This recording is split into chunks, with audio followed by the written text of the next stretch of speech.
All right, I'm going to show you guys. You can record now, okay? I'm going to show you guys butterfly guard, okay? I don't know you guys by heart. What's your name? Adrian. Adrian? Yes, sir. Oh, that's a bunch of Dale. Dale. Dale? Miles. Miles. Know everyone else? I know everyone else? Yeah, these three are with me. I met you before, though. You were with that, right? What was your name one more time? Piper. Piper? Okay, so in today's jiu-jitsu, what is super popular from butterfly guard is to like rock people back, elevate them, and try and shoot ashi. Okay, try and shoot for leg locks. I taught that, and I still will teach that because people need to know that, but I'm really not a fan of that style of butterfly guard sweeps. I prefer to keep people on their knees, okay? I'll use Levi because he's gonna know most of what I'm talking about here, so. Oh, just butterfly guard over there. I can't use his right leg still. Gotcha. So, but I'll still just demonstrate for now. So, like, double feet, compressed, butterfly hooks. I'm trying to like lift him, shoot one leg through, and I'm here, right? I'm going to ashi, or people try and go to X guard, different variations like that, right? So that's a big goal of a lot of people.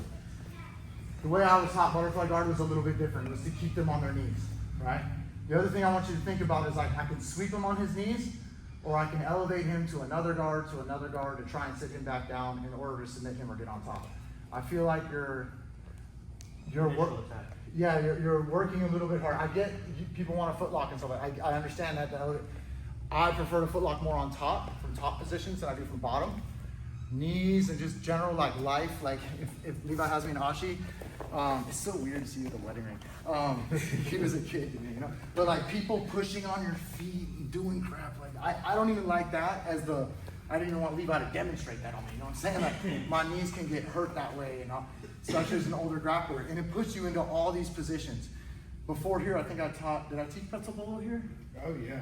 That comes from people trying to, you know, I call it cockroach guard now, right? A dead cockroach. In the army, we call it a dying cockroach, so eventually gas out and fall back, right? But like to me, they're all like cockroach guards. Like you're on your back, fighting up with your feet, right? It's not a lot of like wrestle ups. It's not very good for fighting. When I first learned ashi, there's all the former judoka, fought real young. His name was Carol Parisian. He fought in the UFC many years ago, like 20-something years ago. He's the first one to really bring judo real big to just punch me in the face. Bah! He just started beating me if I pulled ashi. You couldn't sweep that dude fast enough, right? It's not the most conducive thing for fighting, period. When I say fighting, I mean self-defense, MMA, all that, right? So it's not, can it happen? Can you do it fast? Yeah, bulls can bear and bolo. They can beat a backflip, I don't know, whatever, right? If you can accomplish it, you can accomplish it. If I were to say, hey, like, the mass majority of people should do this, I don't think it's always the best, right? So what I'm gonna do here is I'm actually gonna push Levi with my knee. I'm gonna push his hip with my knee. And I'm not gonna concentrate on lifting so hard, okay? I wanna stay compressed and I wanna push him. Some people like double butterfly. Him and his brother can have 2 feet in front and they can get up into technical stance. Well, about 80 pounds ago, sure. 80 pounds ago, yeah. But this type of butterfly guard for daddy long legs, I'm too compressed. I'm reaching in like this. So for tall guys, I'm not a huge fan of this. I prefer more of this approach. For having, like, I'm in like this. All right, so I have my knee on the outside, and this could be an underhook, an overhook, a collar tie, it can be a belt grab, it can be all kinds of things. I'm controlling the body some way. And then we know that the fight is over here to grab that arm or to block his tricep or whatever the case may be, okay? And I'm gonna push him here, not concentrate on lifting him, okay? In a perfect world, I would love to have my head on the same side that I'm sweeping to. Because sometimes Levi can directionally push my head and just mess my sweep up. So I'm either trying to be underneath his chin or on the other side of his head. When he was a kid, I used to call it being a peanut M&M. You want to be the peanut inside of them, and you want to be a sphere inside of a sphere. Being over him doesn't help me lift him. Okay, so being under. Now, don't get me wrong, he's got an underhook. I'm kind of forced to play the over position. I'm naturally a little higher, you know. Anyway, so we got a couple ways we can sweep from here. The concentration though, guys, is pushing him with my knees, okay? This overhook, I'm gonna try and grab my own wrist. So if I fight Levi here, he can put his hands out and fight like. If I go like this, he'll never get his hand back. And I just cup it. I'm not even death strength here. I drive with my knee. I'm not even, see my foot's on the ground? I'm just pushing off the ground and pushing him over with the knee on his hip. And I can go to mounts, I can go to side control, I can do all kinds of variations. I'm over exaggerating here, but I want you guys to realize I'm doing this. I'm not doing this, right? Levi can sprawl, he can jump. My coach, Chris Brennan, if you elevate him, he's one of those guys that's gonna like, just jack you. If I try and lift like this, Chris will just switch his hips and slam your knees. Sometimes it hurts your knees. Some guys will cross their ankles, base out. So a lot of things that guys can do when you elevate them, right? So in this case, I'm here. Underhook, doesn't matter. Overhook.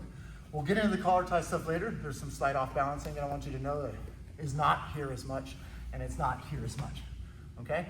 When I have the underhook, I'm not grabbing his wrist. I'm grabbing my elbow to his wrist, my wrist to his elbow, so I'm like this. And then I suck it in, and I lay on my shoulder. I just literally lay down. That's what cocked him sideways. I drive my knee into his ribs. He goes over, I cut it. I'm landing in a perfect Kessie. No elevation, no lifting up, no guard passing, no counter foot locks, okay? The overhook version, I grab his wrist. I can't be over him so much sometimes and stuff. I grab and pull to my own wrist. Drop to my shoulder and push with my knee. I can cut, which will leave him with an underhook in a single leg though, right? If I start to cut here, right? So usually when I have an overhook, I'll just push into a modified mount, whatever, I'm on top, right? So he may recover or whatnot, but I got on top. So with the overhook, I grab my own wrist. With the underhook, I'm going wrist to wrist, elbow to wrist, and then if I were to lay on this, that way it doesn't do the same as if I replace, so like my shoulder goes over my elbow, right? This is replacing my elbow with my shoulder. You guys see the difference? And then I drive with my knee, cut my knee inside because I have the underhook. This gives me a tight, so his arm gets caught and all that stuff, right? You guys understand the difference in that hook flip? Driving with your knee, underhook, full arm control. Whizzer, wrist to hand, push with the knee. Make sense? Let's do 3 and switch. 3 and switch. I'm gonna walk around, make sure everyone's good, and then if you're screwed up, then I'll go by the numbers. If you can get this, then we'll move on to other things, okay? Ready, set.